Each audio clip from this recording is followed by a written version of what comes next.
Dear Patriots, before the news starts, please subscribe to our patriotic channel by clicking the subscribe button.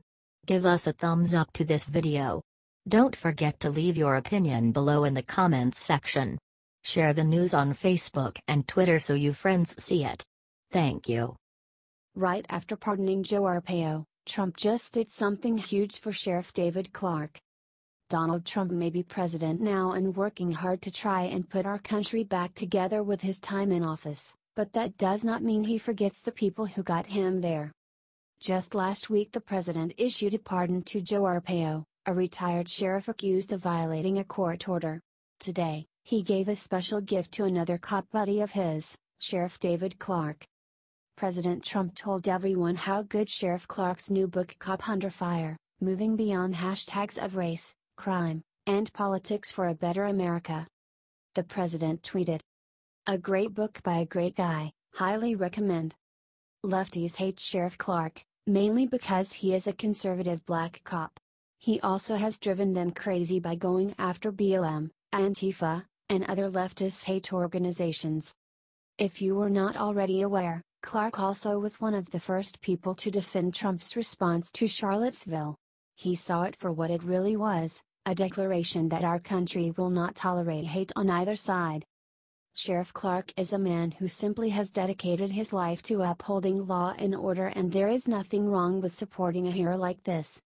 Help the good man out by sharing this out and, if you are a reader, buy his new book. It comes highly recommended by the President of the United States, after all.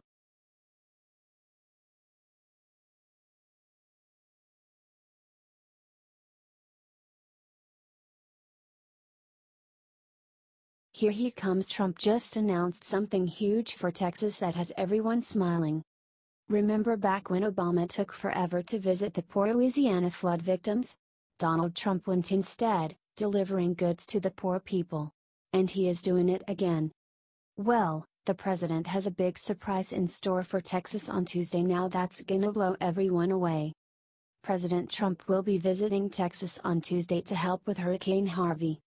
The announcement was just made from the White House today, with Sarah Huckabee Sanders telling reporters. The president will travel to Texas on Tuesday. "We are coordinating logistics with state and local officials, and once details are finalized, we will let you know. We continue to keep all of those affected in our thoughts and prayers."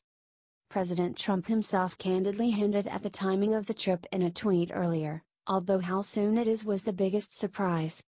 "I will be going to Texas as soon as that trip can be made without causing disruption. The focus must be life and safety." If you are happy that America finally has a person in office who actually remembers WHO got him elected, help share this out and let the world see how presidential Trump is.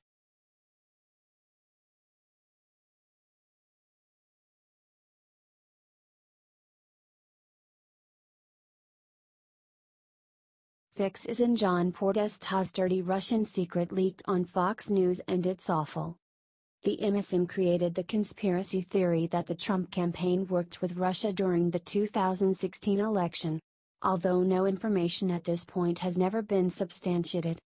As reported by Fox News' Maria Bartiromo, John Podesta went and discussed his closed-door session with the House panel. According to the Washington Examiner, the Podesta group filed several disclosures to the Justice Department on August 17 that is related to pro-Russia Ukrainian think tank.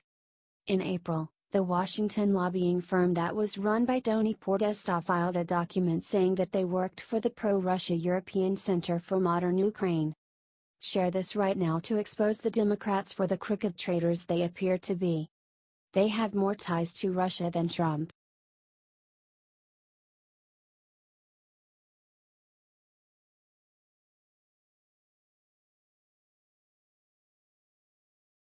Fighter Mike Huckabee just said the one thing about Trump and Hurricane Harvey he wasn't supposed to. Leave it to old Governor Mike Huckabee to be the only voice of reason when the whole media world is going to hell in a handbasket.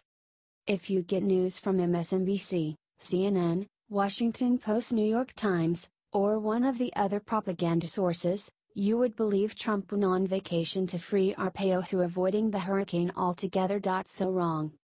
Mike Huckabee just revealed that Trump's hurricane response is not only good, it is downright historic. Former Governor Huckabee rightly pointed out that President Trump almost immediately issued his state of emergency, has been in constant contact with the governors of the hit states, especially Texas, since way before the disaster struck. There have already been well over 1,000 rescues since the storm hit just yesterday, and the White House, in conjunction with FEMA and the National Guard, is working overtime to make sure this natural disaster doesn't become a tragedy. Heck, today alone President Trump has already held 2 cabinet meetings on the hurricane response and is showing future presidents exactly how a real leader handles a disaster. Of course, this whole catastrophe is still a long way from over. The water is rising and more people need help. Trump is doing everything he can, as are our government services, so, for now, let's offer prayer and goodwill until this crisis ends.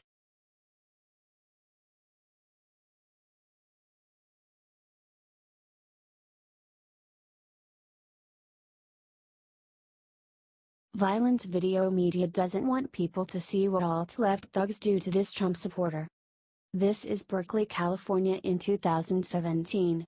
The far left-wing Antifa rioters are tearing apart their own city in protest of the Oregon-based Patriot Prayer Group that had to cancel their free speech rally last year. The Trump supporters are being called Nazis by the media and alt-left protesters. If you ever wanted to see what communism taking over America looks like, it was that video below. These Marxist anarchists hate our Constitution and want to tear apart the country. Antifa stands for Anti-First Amendment. An army of Antifa people started shouting "block up" and doing the following. Here is a bird's eye view of the Antifa terrorists that are running around Berkeley today via Josh Kaplan.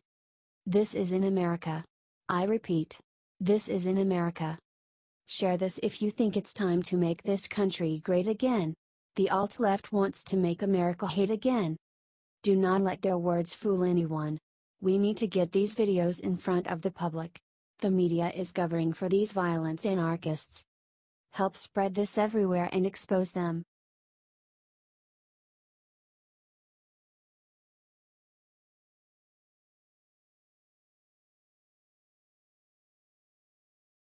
Paul Ryan just flipped.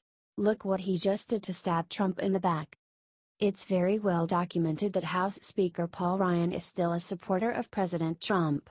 During a conference call, Paul Ryan told Republicans that the following: "I am not going to defend Donald Trump, not now, not in the future." According to the Wall Street Journal, House Speaker Paul Ryan criticized President Donald Trump after he pardoned Arizona Sheriff Joe Arpaio. Ryan's spokesperson Doug Andres said the following: "The Speaker does not agree with the decision. Law enforcement officials have a special responsibility to respect the rights of everyone in the United States. We should not allow anyone to believe that responsibility is diminished by this pardon." Paul Ryan is a snake in the grass and is not fully behind Trump. It's time to drain the swamp, y'all. We need Republicans that will back our elected president. Share this if you think it is time to drain the swamp of all these backstabbing Republicans. Look at what the GOP-led House of Representatives did for the entire month of August. I'll give you a hint: nothing. Are you tired of the Republican legislature not doing anything?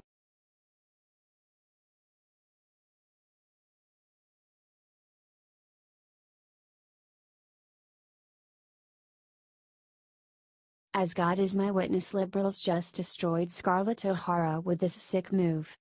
Alright, as if the left hadn't gotten ridiculous enough, this just about takes the cake. First, they want to remove historic monuments, then they attack Dolly Parton's Dixie Stampede. And now, Gone with the Wind is under attack. A theater in Memphis, Tennessee, the Orpheum, has shown the beloved 1939 film for the past 34 years. But now, the board of directors of the theater has decided it's insensitive, so they are pulling it from next summer's movie series. The theater held its final screening of the great film on August 11. The board issued a statement saying, "As an organization whose stated mission is to entertain, educate and enlighten the communities it serves, the Orpheum cannot show a film that is insensitive to a large segment of its local population." This is just over the top. Gone with the Wind is a beloved film, and a best-selling book. Are they going to ban the book, too? I always thought it was the left that was most against banning books, art and the like. Y'all, this is just getting insane. Protesting against actual white supremacists and actual Nazi lovers is one thing, but they are taking it way past that. If you agree, please share this everywhere and comment "We love you, Scarlett." H. T. The Daily Caller.